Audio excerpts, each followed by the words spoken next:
नहीं भाई, वो अकेला नहीं चल रहा, उसके साथ भगवान भी चल रहे हैं। गोस्वामी जी का तात्पर्य है, अकेले होने के बाद भी अगर प्रताप भानु को भगवान की याद आ जाती तब तो कहना क्या था।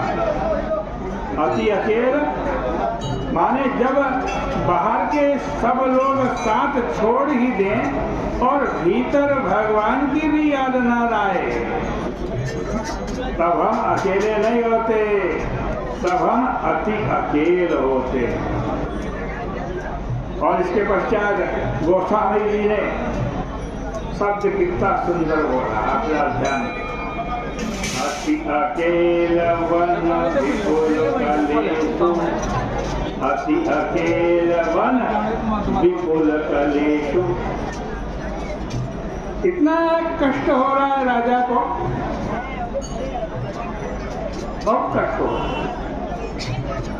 पर मनुष्य का दुर्भाग्य यही है कि तदपि न मृग मग तजाई नरेशो, तदपि न मृग मग तजाई नरेशो। राजा अकेला हो गया, बहुत दुखी हो गया, बहुत कष्ट में पड़ गया, लेकिन उस मृग का जिसका पीछा कर रहा था उसका मार्ग नहीं छोड़ा, उसके पीछे पीछे फिर भी चलता। और भाई यह मृग केवल प्रताप भानु के मार्ग में ही नहीं है, बल्कि हम सब के मार्ग में भी ये मृग है। ये आगे आगे भाग रहा है और वह मृग कैसा चतुर है जो भाग रहा है। तो बोले प्रकटत दुरत जाई मृग भागा, प्रकटत दुरत जाई मृग भागा। बार बार कहीं प्रकट हो जाए, कभी छिप जाता, फिर भागने लगता और अंत में तो बिल्कुल ही गायब हो गया। उसके बाद राजा वन का मार्ग भूल गया, लेकिन मार्ग भूलने के बाद भी यदि महर्षि भरद्वाज मिल गए होते तब तो काम बन जाता। परंतु प्रताप भानु को मार्गदर्शक कौन मिला? गोस्वामी जी ने संकेत किया कि राजा को जो महापुरुष मिला वह एक ऐसा व्यक्ति था जिसका राज्य प्रताप भानु ने छीन लिया, लेकिन उसने निर्णय कर लिया था कि हम प्रताप भानु से बदला अवश्य लेंगे। ऐसा सोचकर उसने तुरंत साधु का वेश बनाया तथा जंगल में कुटिया बना करके वो रहने लगा। और ये जो शूकर था जिसके पीछे भाग रहे थे राजा प्रताप भानु, यह वस्तुतः असली शूकर नहीं, ऊपर से दिखाई दे रहा था आकर्षक शूकर, पर भीतर से वो एक राक्षस। और यह प्रताप भानु को भटका करके ले गया उसी कपट मुनि के आश्रम। कपट मुनि के आश्रम में जाकर उसने देखा आश्रम तो बड़ा सुंदर, मुनि ने भी बड़े सुंदर वस्त्र पहन रखे।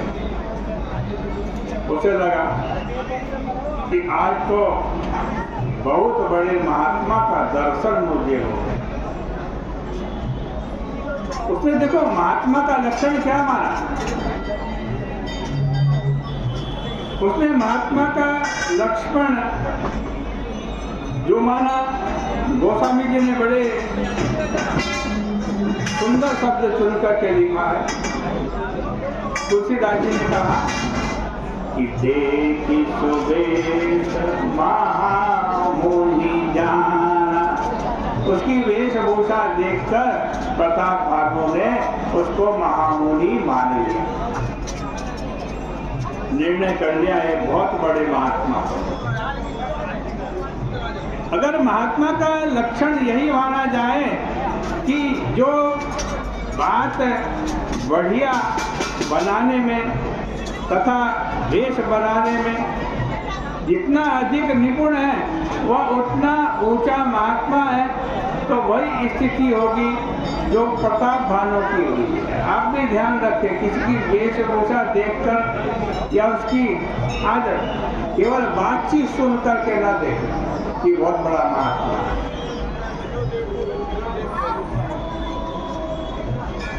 संत के लक्षण में कहीं ये नहीं कहा गया है जो बड़ा बातूनी हो या वो बहुत अच्छे वस्त्र पहन रहा हो या ऐसे वस्त्र पहन रखा हो, वो संत। अभी तो बनावटी वेश की तो निंदा करते हुए गोस्वामी जी ने कहा है, भाई वेश चाहे व्यक्ति का कैसा भी क्यों न बने, परंतु अंत में उधरहि अंत न होई निभाओ, चालने में जिमि रावण राहो, क्यों तो वेश साधु सन्मानो, जिमि जग जामवंत अनुमानो। किंतु प्रताप भानु से भूल यह हो गई कि वो वेश को ही महात्मा मानता। कपट मुनि ने राजा से पूछ लिया, तुम्हारा नाम क्या? तो बोला, महाराज मैं तो प्रताप भानु का मंत्री हूं। फिर प्रताप भानु ने पूछा, महाराज आपका परिचय क्या है? आप भी बतलाए परिचय क्या? तो उसने कहा, मेरा नाम एक तनु है, एक तनु। राजा को बड़ा आश्चर्य हुआ और आश्चर्य भरे स्वर में पूछा, महाराज ऐसा नाम तो मैंने कभी दुनिया में सुना ही नहीं, एक तनु किसी का नाम हो। आपके इस नाम का मतलब क्या है, अर्थ क्या है? जरा ये भी बताने का कष्ट कर। तो उस कपट मुनि ने तुरंत कह दिया कि आदि सृष्टि उपजी जबहि, तब उत्पत्ति भैं भौरी, तब उत्पत्ति भैं भौरी। कहा जब दुनिया बनी ना, आदि सृष्टि बनी, तभी मैं भी बना, और तब से मेरा शरीर बदला नहीं, इसलिए मेरा नाम एक तनु। प्रताप भानु क्या महाराज है, कोई सेवा हो बताओ, मैं तो आपकी सेवा। लेकिन कपट मुनि बोला, मुझे कुछ नहीं चाहिए। गोस्वामी जी ने कहा कि जिमि जिमि तापसु तथाहि उदासा, तिमि तिमि नृपहि उपज विश्वासा।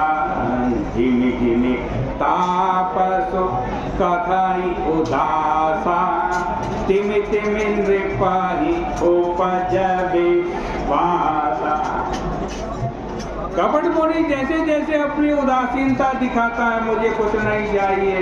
राजा ने बहुत कष्ट कहा, यहाँ कहाँ वन में रहते हो, कुटिया में मैं महल बनवा दूंगा, मैं सोने चांदी से तुम्हें लड़वा। लेकिन वो कहता मुझे कोई जरूरत नहीं, किसी चीज की जरूरत नहीं। जैसे जैसे वो अपनी उदासी दिखा रहा है, वैसे वैसे प्रताप भानु को उसके प्रति और श्रद्धा बढ़ती जा रही है। महाराज जंगल में रहते हैं, अभी तक मृत्यु नहीं हुई है, सचमुच बड़े त्यागी हैं। परंतु में प्रताप भानु कहने लगा, महाराज मैं आपसे जरा झूठ बोल गया था, वस्तुतः मैं प्रताप भानु का मंत्री नहीं, मैं स्वयं प्रताप भानु हूँ। यह सुनकर कपट मुनि जो है ना, उन्हें हंस करके कहा, मैं पहले जान गया था कि आप राजा हैं, मंत्री नहीं,